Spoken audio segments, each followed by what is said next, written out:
Hello everybody. I'm sure there are lots of you out there because of the title of this video, which is, Does Estrogen Cause Breast Cancer? Or maybe there aren't many people out there because they think they already know the answer.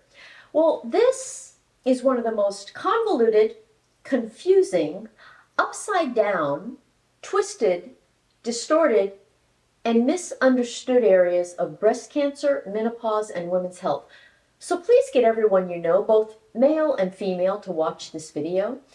I'm just going to give you the facts, and how you utilize them is entirely up to you. I have no vested interest in how you choose to manage your menopause. I just want you to be happy both now and later with your chosen management. And because this is an area of so much information, you deserve to know the facts. So I just tell you the whole truth and the whole story, and I've discovered that I'm one of the very few who does that. This is part of our great big unit on breast cancer, and I have just given you individual videos on all the risk factors for breast cancer. And I pointed out that estrogen, progestogen, and HRT are not on the list. And since that probably made you think I was out of my mind, I am now going to give you 3 separate videos, one for each of these missing items. This first one, which is video 380, will address the question, does estrogen cause breast cancer?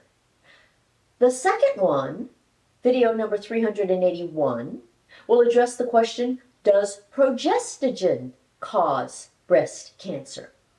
And the third one, video 382, will address the question, do estrogen plus progestogen together cause breast cancer? Today we will be making many distinctions in the various sources of estrogen. Last week I showed you a chart to illustrate how I will approach this topic. We will only cover the pink column for estrogen today, and as you can see, I will address estrogen-only situations separately. Production of estrogen by your own body at perimenopause. An introduction of estrogen-only replacement in the categories of compounded versus pharmaceutical estrogen, bioidentical versus non-bioidentical estrogen, and cyclic versus continuous estrogen. One of the main reasons that the topic of hormones and breast cancer is so fraught with chaos and distortions is failure to make these very distinctions. And most people, as well as most studies, fail to make these distinctions. Last week, I pointed out that estrogen isn't even on the list of risk factors that can increase your risk for breast cancer, and yet most people accuse estrogen of actually causing breast cancer. Now that's a huge leap of assumptions and accusations that have no basis in proof. It's like hanging estrogen wrongly for a crime it did not commit. So this is estrogen here. And what we've got is a situation where how can it cause breast cancer if it decreases the risk of breast cancer, which you'll see in a minute. So let's examine these different sources of estrogen alone, all by itself, to determine whether or not it causes breast cancer. Saying estrogen causes breast cancer means that it alone induces that first normal cell to transform into a cancer cell. All breast cancers begin with one single cell encountering a stimulus that causes just that one cell to transform from a normal cell to a breast cancer cell. So by saying that estrogen causes breast cancer, we are saying that estrogen alone is the very stimulus that can cause that transformation of that first cell. And it can do so all by itself without anything else contributing. It condemns it as the sole guilty party. Now, I always like to start by putting things into perspective. And when it comes to the 3 sex hormones, I use the 3 bears from Goldilocks and the 3 Bears to do so. So here we have Papa Bear, Mama Bear, and Baby Bear. And just as each bed, chair, and bowl of porridge belongs to only one bear, each of the 3 sex hormones belongs to only one bear or one member of the family. Testosterone is Papa Bear's hormone. Estrogen is Mama Bear's hormone. And progesterone is Baby Bear's hormone. So what we're asking is, if your own Mama Bear hormone, the one that is the very essence of who you are, causes breast cancer. Does it sound a bit goofy? Would it make sense for your own body to produce a hormone that is your hormone and have it cause breast cancer? And if your Mama Bear hormone causes cancer for you, why doesn't Papa Bear's hormone cause cancer for him? I don't presume to know the answers, but I think the question deserves some contemplation. And we'll strive to discover the answer today by assessing scenarios in which your body is exposed to estrogen alone. We'll start with perimenopause. Long ago, I taught you that perimenopause is when you lose your progesterone first, right here. The progesterone line is the multicolor line. You lose it first, leaving estrogen all by itself. So perimenopause is when you still have the peak line, but the multicolor line has already bottomed out. So this affords us a real life situation in which we can actually study the effect of your own body's estrogen in isolation. Such is an impossible opportunity when it comes to trying to study progestogen or progesterone all by itself. And that's because your body never produces progesterone all by itself. So, perimenopause here lasts for 2 to 10 years. So that's enough time to collect and study perimenopausal women to determine if they develop breast cancer during perimenopause. So to keep our assessment accurate, we have to examine the rates of breast cancer in perimenopausal women whose bodies are still producing estrogen only, to women whose bodies are no longer producing estrogen or progestogen, but who are not taking any kind of hormone replacement. In other words, we will compare women who are perimenopausal with women who are postmenopausal. So, perimenopausal have estrogen alone. Postmenopausal women have no estrogen at all. Unfortunately, I know of not a single study that has actually done this, and I think I know why, and I'll be telling you why momentarily.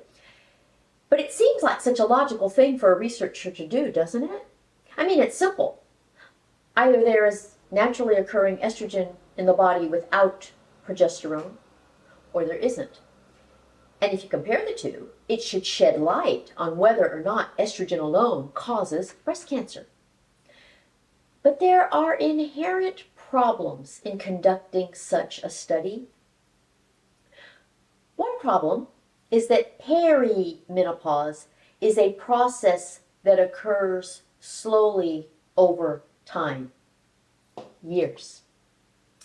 And because it can last for 2 to 10 years, you never know quite where you are in the process. It's not as though progesterone just disappears in one fell swoop. I mean, this takes time. This is a 2 to 10 year period of time here. So you don't know where you are or how much progesterone is still there. So instead of disappearing in one fell swoop, progesterone roller coasters and sputters for a while and then eventually disappears. But because you live your life prospectively. You can't be sure where you are in the perimenopausal transition. What this means in terms of trying to study the effect of perimenopausal estrogen alone on breast cancer is that it confounds the data. And if you were to check progesterone levels every day during perimenopause, they would be all over the map before they finally disappeared. And that doesn't work for trying to study a complete absence of progesterone. So, trying to study perimenopausal women directly to determine whether your own body's production of estrogen only causes breast cancer is an unsuccessful endeavor. Well, what if, instead of studying individual women, we look at the incidence of breast cancer at different ages and use that to figure out if breast cancers began during perimenopause?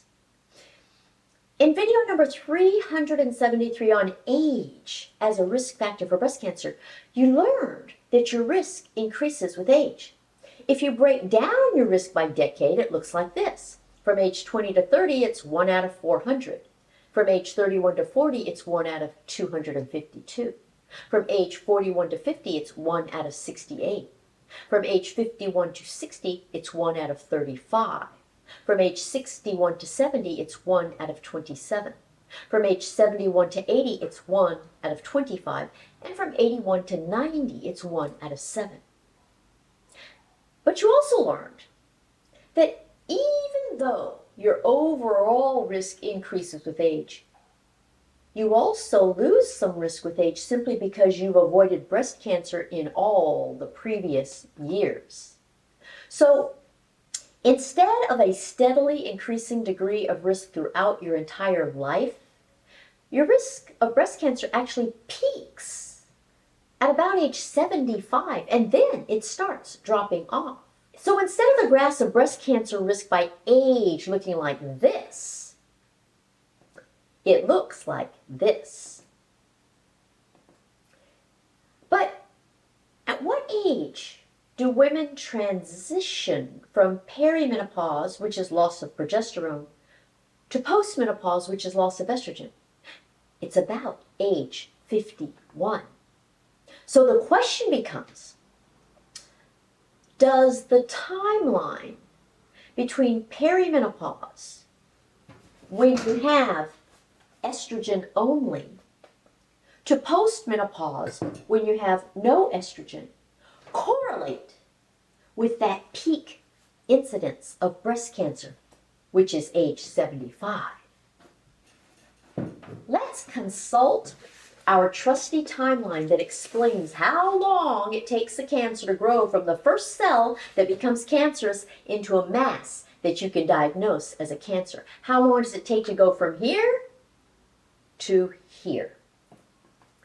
Well, on average, it's 7 to 10 years. So, if that 7 to 10 year time frame correlates with the time frame between perimenopause and the peak incidence of breast cancer, then maybe estrogen alone actually does cause breast cancer.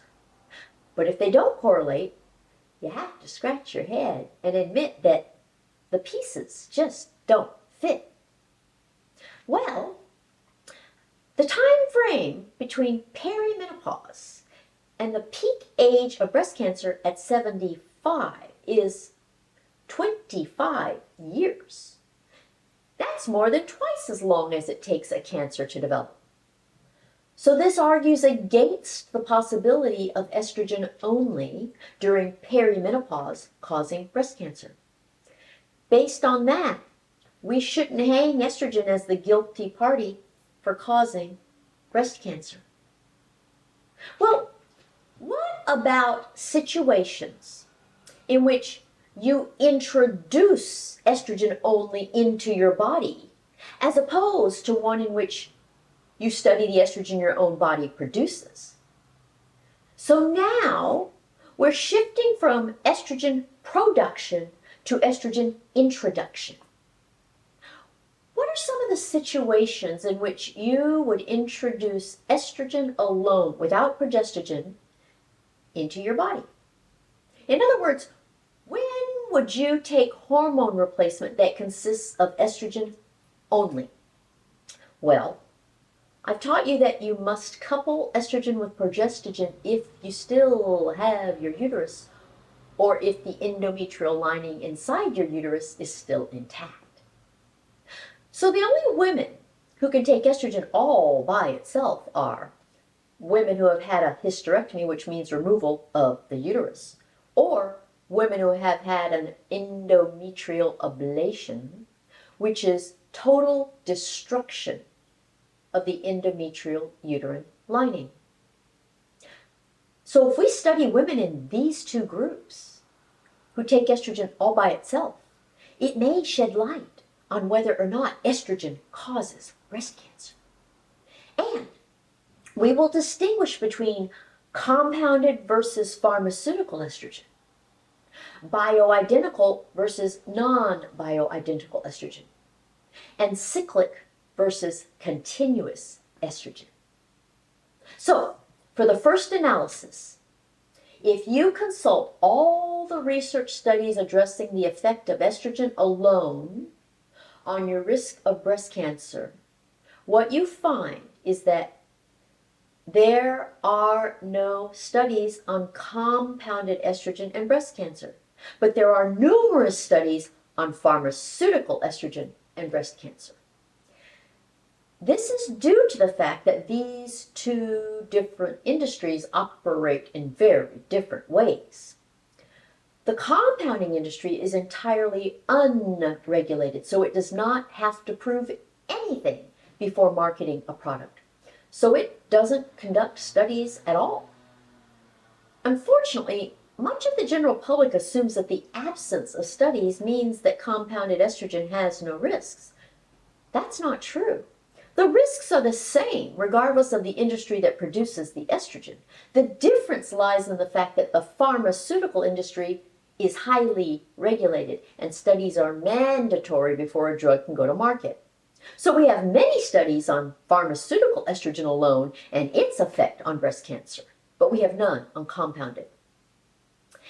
And it turns out that the vast majority of studies on estrogen alone with regard to breast cancer show either a decrease in the risk of breast cancer or no effect on the risk of breast cancer with estrogen alone.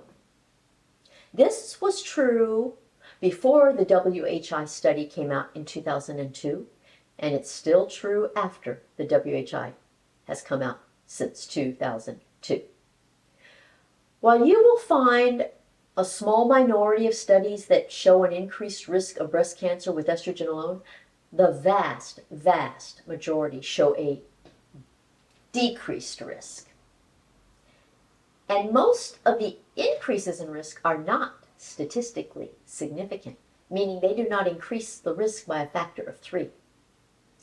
And none of these studies go so far as to claim that estrogen actually causes breast cancer. Okay, for our second analysis, if you consult the research studies addressing the effect of bioidentical estrogen versus non-bioidentical estrogen alone on your risk of breast cancer, it might shock you to discover that bioidentical estrogen alone more commonly shows an increased risk than does non-bioidentical estrogen alone. Once again, the vast majority of studies show a decreased risk of breast cancer in women who take any kind of estrogen all by itself, compared to women who take no hormones at all. But the common belief that bioidentical is better and safer is not borne out. And for our third analysis, if you consult the research studies addressing the effect of estrogen alone on only some days, which would be a cyclic regimen, versus estrogen alone every day, which would be a continuous regimen, there are no differences at all. Now, it is very rare and very odd for a woman to take estrogen alone in a cyclic regimen. But I have encountered women who do so. And while it's difficult to find studies on this since it's such an uncommon practice, they show no difference. And I'll add one more tidbit to this. Studies show that breast cancers that are estrogen receptor positive tend to grow more slowly than breast cancers that are estrogen receptor negative. Now, that's not proof of risk or cause. It's just one more thing to take into consideration when you're envisioning estrogen as some sort of monster. All told, none of these things warrants blaming or hanging estrogen as the guilty party in causing breast cancer. Tisk, tisk, tisk. So if we plug these findings into our chart for the effect of estrogen alone with regard to increasing the risk of breast cancer or causing breast cancer, it looks like this. Focus only on the pink column for estrogen alone as a cause of breast cancer. In the first two cells, N/A means not applicable. This is because your body does not produce estrogen alone during menstruation or pregnancy. Below that, all I've done is insert negative signs for all the scenarios in which your body produces estrogen alone or you introduce estrogen alone. And the negative sign means that estrogen is not guilty of causing breast cancer in those scenarios. This means that blaming estrogen for causing or increasing your risk of breast cancer is akin to treating estrogen as guilty until proven innocent, instead of the other way around. One of the most important aspects of designating anything as the cause of any cancer is that there has to be consistency from one study to another on that topic. And the fact is that there is some inconsistency from study to study on the effect of estrogen alone on risk or cause of breast cancer. But that's one of the big pitfalls we face. But it's a very small degree of inconsistency. And while there is some inconsistency, the vast majority of studies show that estrogen alone actually decreases the risk of breast cancer. So people who accuse estrogen of causing or increasing risk of breast cancer are saying that it's guilty until proven otherwise. I will comment on the research studies themselves in video number 383, but for now I want to give you the overall picture of the data in this area. So despite all these accusations and misconceptions about estrogen causing breast cancer, there's nothing to suggest or prove that it does. And the vast majority of studies seem to suggest just the opposite. And yet, very few people are attempting to dispel the myth that estrogen causes breast cancer. In all my research about this, I encountered geneticists and oncologists striving ardently to dispel this misinformation. And my thought was, where are all the gynecologists? Why aren't gynecologists doing anything about this distorted perception? And to my dismay, I discovered that rather than allaying women's fears about this, gynecologists were greatly increasing women's fears. And gynecologists aren't the only ones stoking women's fears. General practitioners, internists, family practitioners are all guilty too. It is not at all uncommon for a woman to start a conversation about estrogen replacement and her doctor to respond with, "You know it causes breast cancer, don't you?" Well, if that's not enough to end the conversation, I don't know what is. That's terrorism. When did doctors become terrorists? Estrogen is just like everything else on planet Earth. It has both benefits and risks. What makes the difference is the patient who's considering taking it. What doctors should do is sit you down and present the benefits of taking estrogen, the risks of taking estrogen, and the risks of not taking estrogen. You make decisions between benefits and risks all day long, every single day. You do so every time you get into your car, every time you use an herb, every time you have surgery, every time you take a medication, you name it. Deciding whether or not to take estrogen replacement is no different. And medical doctors aren't the only ones feeding the hysteria. The biggest contributor to fear of estrogen is the alternative community. Their creation of the nonsense term estrogen dominance increases fear of estrogen. They use the term estrogen dominance as if it's something to be avoided.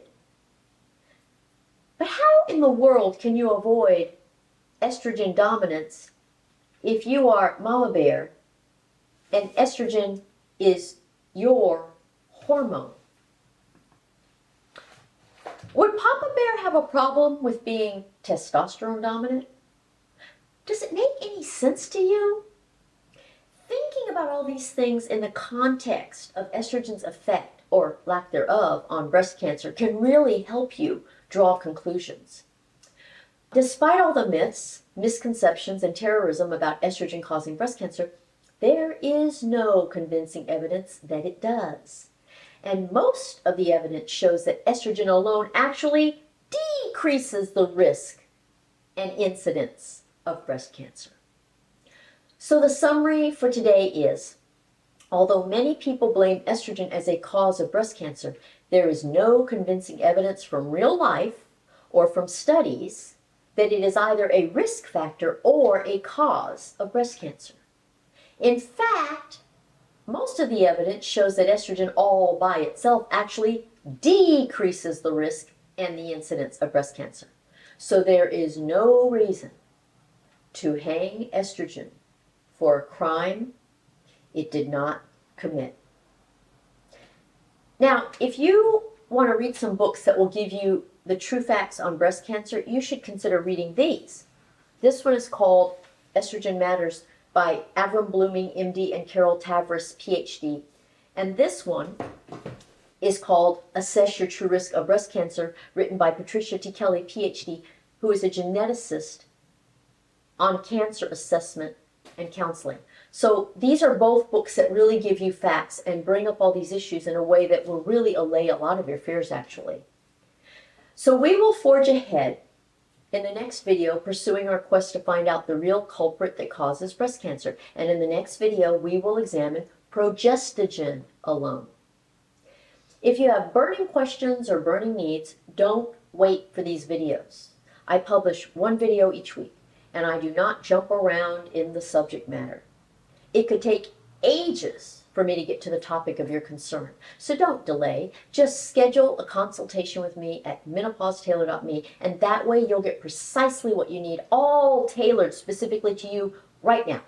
If all your urgent needs are met, be sure to subscribe to my newsletter in addition to this channel, because it will give you all sorts of useful tips. And if you have leisure time, follow me on Facebook, Twitter, Pinterest, and Stories. See you in a week.